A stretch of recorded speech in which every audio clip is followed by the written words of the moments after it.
लोग कहते हैं कि करबला में हजरत इमाम हुसैन की मदद के लिए कोई नहीं आया, लेकिन सच तो ये है कि उस दिन जमीन और आसमान की हर ताकत उनकी एक आवाज पर लड़ने के लिए तैयार थी।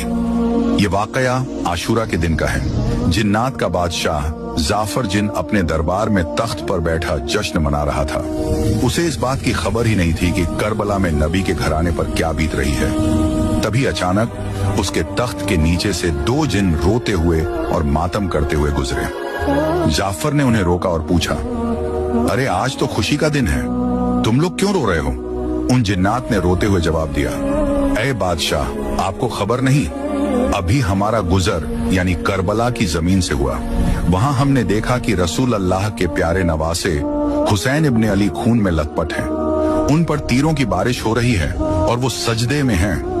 ये सुनते ही जाफर जिनके पैरों तले से जमीन खिसक गई। उसने फौरन जश्न को रोका, सर से ताज उतार फेंका और जंगी लिबास पहन लिया।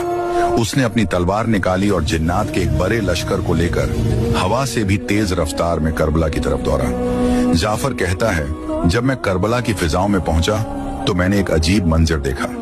वहां सिर्फ यजीदी फौज नहीं थी, बल्कि आसमान से लेकर जमीन तक फरिश्ते, अंबिया और जिन्नात की कतारें खड़ी थीं। वो सब अपनी बारी का इंतजार कर रहे थे कि इमाम हुक्म दें तो वो दुश्मनों को खत्म कर दें। भीड़ इतनी थी कि जाफर को रास्ता नहीं मिल रहा था। तभी इमाम हुसैन ने नजर उठाई और पुकारा, जाफर मेरे पास आओ। जाफर जिन रोते हुए इमाम के कदमों में गिर गया और अर्ज की, आका मेरे पास जिन्नात की बहुत बड़ी फौज है, मुझे इजाजत दें, मैं पलक झपकते ही इन यजीदियों को राख कर दूंगा, इनका नामो निशान मिटा दूंगा।